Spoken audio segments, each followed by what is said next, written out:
लेकिन ये फैंटेसी तुरंत टूट गई जब उसने देखा कि अन्ना खून खांस रही थी। वो अचानक बहुत कमजोर हो गई थी। सिस्टम ने एक्सप्लेन किया कि एक एनपीसी को कॉन्कर करने से सिर्फ स्किल ही नहीं बल्कि 2000 सिस्टम पॉइंट्स भी मिले हैं और अब बॉडी मॉडिफिकेशन फंक्शन भी अनलॉक हो चुका है। प्रोटोगोनिस्ट को लगा कि कहीं ना कहीं वो भी इसके लिए जिम्मेदार है, लेकिन उसे ये भी नहीं पता था कि अन्ना को असल में क्या बीमारी है। सिर्फ मेडिसिन देकर उसकी लाइफ बढ़ाना कोई लॉन्ग टर्म सॉल्यूशन नहीं था। उसने सिस्टम शॉप खोली और देखकर हैरान रह गया कि वहाँ उसकी पुरानी दुनिया की चीजें भी थीं। लेकिन भाई, उन चीजों के लिए चाहिए पूरे 10,000 पॉइंट्स। इतने बेसिक आइटम्स के लिए भी ये तो पूरा लूट है।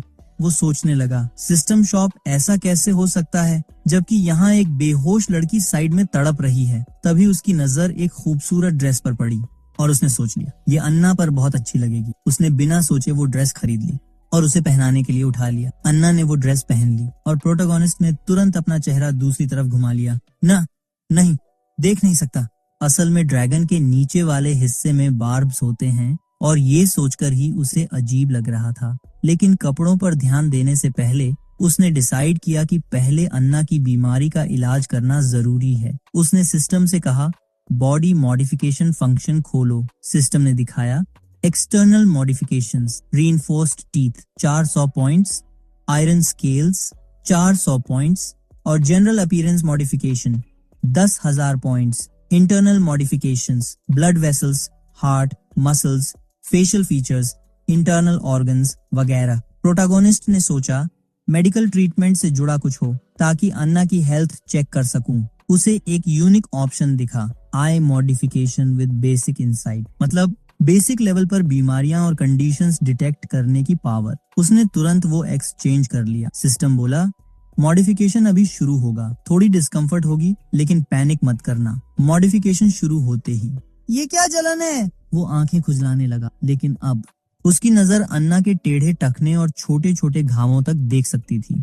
इतने सारे हेल्थ प्रॉब्लम्स देखकर वो हैरान रह गया। ये अब तक जिंदा कैसे है? तभी केव के एंट्रेंस पर एक ग्रुप आ गया। उनमें से एक बोला, हमने थोड़ी देर पहले ड्रैगन ब्रीड देखी थी, यहीं कहीं होगा।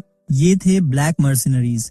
प्रोटोगोनिस्ट की नजर में बस कमजोर कैरेक्टर्स का झुंड, लेकिन उनमें था एक बड़ा लेवल 21 का नाइट वेल्स और एक लेवल 18 की फायर मेज सेलेना। प्रोटोगोनिस्ट को साफ समझ आ गया ये लोग फ्रेंडली विजिट के लिए नहीं आए हैं। उसने सिस्टम को कहा, बेसिक रीइंफोर्स्ड क्लॉज और टीथ लगा दो, साथ में स्केल्स भी चेंज कर दो। सिस्टम बोला, मॉडिफिकेशन स्टार्ट हो रहा है, 1000 पॉइंट्स कटेंगे। कुछ ही सेकंड में उसका पूरा शरीर बदल गया और वो केव से निकलकर आसमान में उड़ गया। जैसे ही मर्सिनरीज ने उसे देखा, सब तैयार हो गए। वेल्स चिल्लाया, बैटल पोजीशन लो। सेलेना ने हैरानी से कहा, क्या ये वही ब्लैक ड्रैगन है? इसका लुक तो पूरा बदल गया है। वो बोली, सावधान रहो, कुछ गड़बड़ लग रही है। लेकिन वेल्स ने उसे डांट दिया, कायर मत बनो, इसके शब्दों को इग्नोर करो। अगर सेलेना ने पिछली बार वो बाइंडिंग स्पेल सही से कास्ट कर दी होती तो शायद ब्लैक ड्रैगन शुरुआत में ही कैप्चर हो जाता। वेल्स के तानों से सेलेना का गुस्सा फट पड़ा, लेकिन वेल्स बस बोला,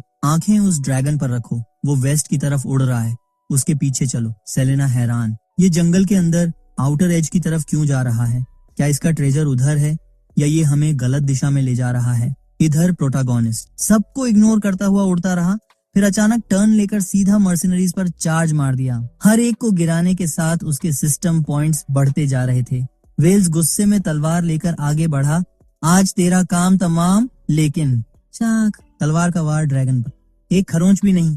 ड्रैगन पीछे मुड़कर हंस पड़ा, ओह, ये जो मेरी पीठ में खुजली हो रही थी, असल में तुम्हारे अटैक्स थे, लगा था पिस्सू काट रहे हैं। वेल्स पागल हो गया, ये कैसे मुमकिन है? प्रोटोगोनिस्ट, अगली जिंदगी में पूछ लेना। और कुछ ही पलों में वेल्स ढेर। बाकी मर्सिनरीज डर के मारे भागे क्योंकि उनका ग्रेट नाइट मर चुका था। लेकिन ड्रैगन ने ठान लिया था, इतनी आसानी से नहीं, तुम सब मेरे सिस्टम पॉइंट्स बनोगे। कुछ भाग निकले, फिर भी सिस्टम ने कॉन्ग्रेचुलेट किया। इस लड़ाई में 150 पॉइंट्स मिले, लेकिन उसे लगा कोई मिसिंग है। तभी याद आया, वो मेज कहाँ गई? केव में लौट कर देखा, सेलेना अन्ना पर हीलिंग मैजिक कर रही थी। लेकिन जैसे ही ड्रैगन खड़ा हुआ, वो पीछे हट गई। रुको, मैं उसकी जान बचाने की कोशिश कर रही हूँ।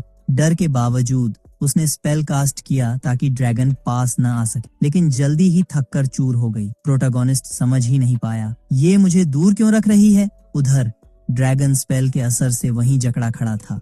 हिल भी नहीं पा रहा। सेलेना ने उसकी आंखों में देखते हुए हंसी। क्या हुआ, अब उड़ नहीं सकते? ड्रैगन अब तंग आ चुका था।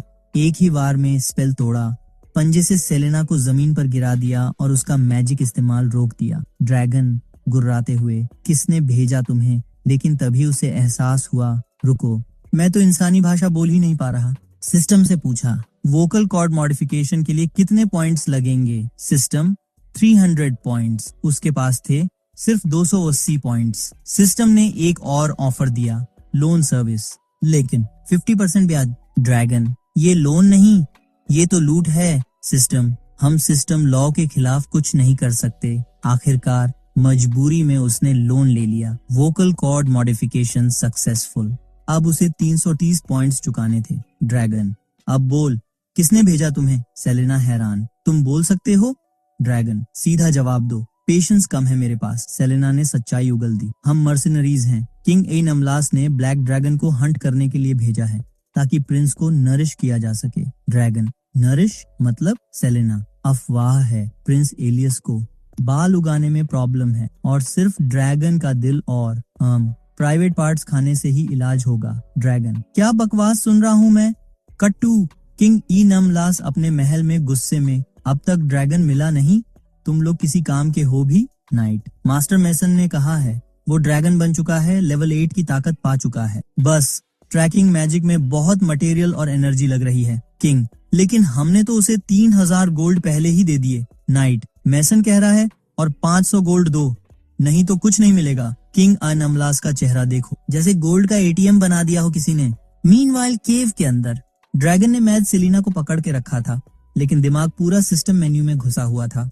Healing potion of resistance, accelerated और a potion for meditation. Dragon ने सेलेना से पूछा, तुम मुझे हील कर सकती हो? सेलेना, ड्रैगन को हील? No way. ड्रैगन ने सांस छोड़ी, उसे छोड़ दिया और सीधा एना के पास ले आया। तभी सेलेना ने पूछा, तुम्हें पता भी है कि एना एक प्रिंसेस है? ड्रैगन, नोप, लेकिन इतना तय है कि एसएसएस रैंक एनपीसी कोई आम इंसान नहीं हो सकता। सेलेना, तो क्या तुम उसे बचाना चाहते हो? ड्रैगन, ऑफ कोर्स, हम अच्छे दोस्त हैं। 90 फेवरेबिलिटी पॉइंट्स, फ्रेंडशिप तो बनती है। सेलेना, वेट, क्या? बातों बातों में पता चला सेलेना भी एसएसएस रैंक की है।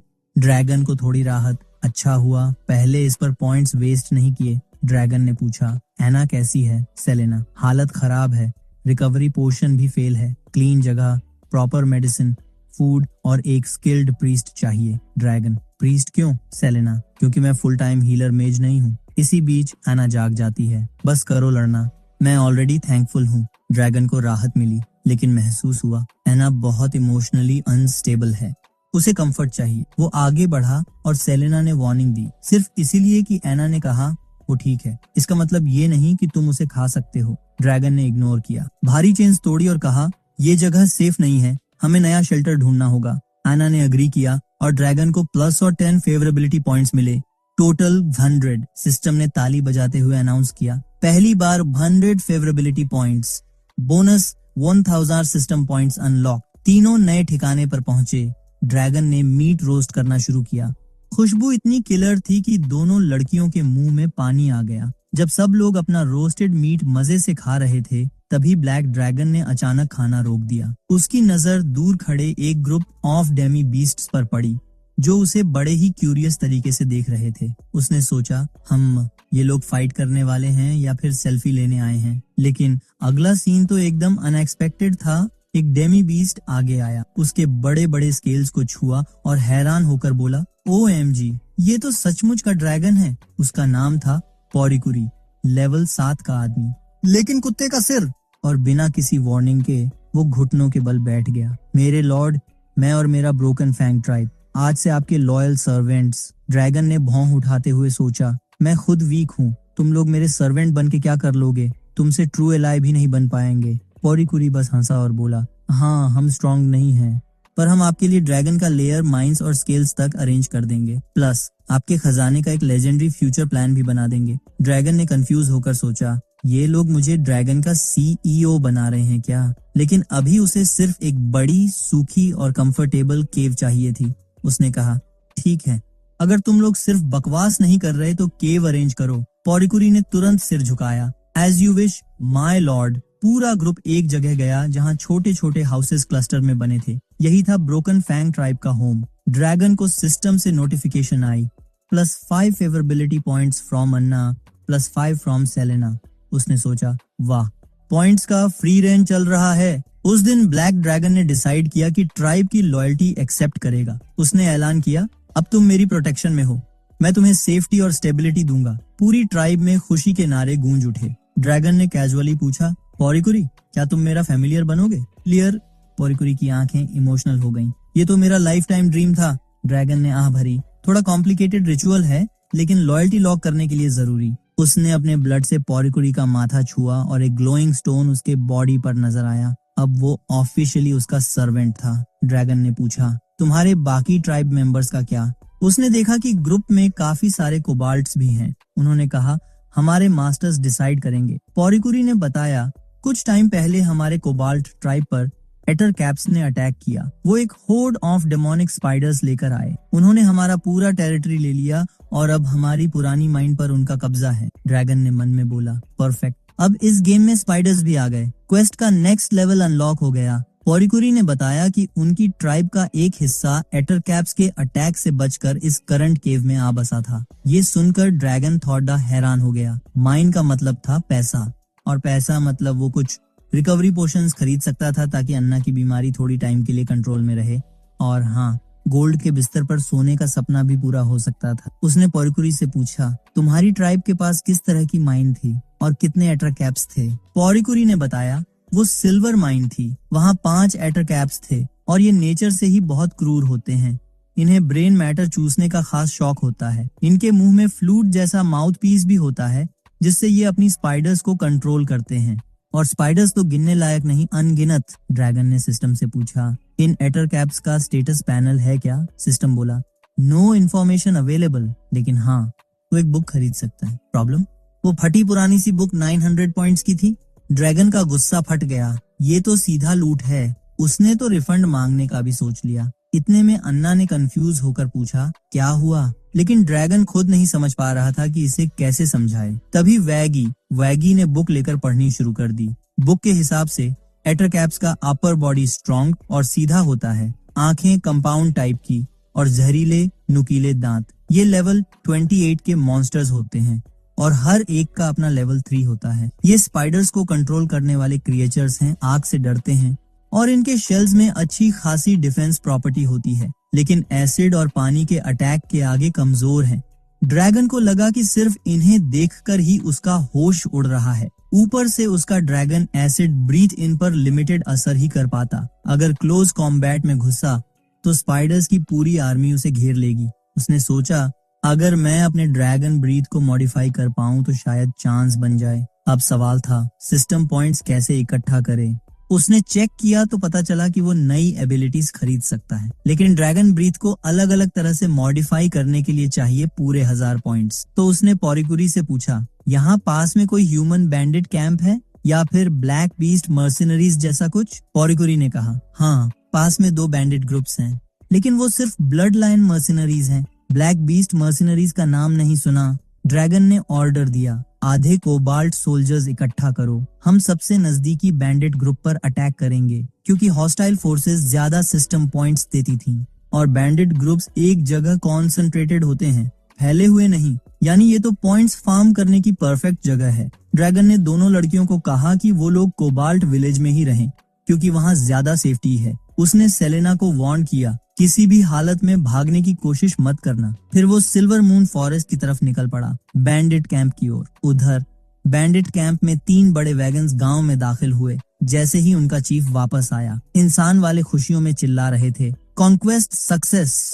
उनका चीफ काफी पावरफुल था और इस रेड से उन्होंने बहुत कुछ हासिल किया था। 100-200 भाइयों के कैंप में अब इस महीने की कोई टेंशन नहीं थी। अचानक चीफ की नजर साइड में गई।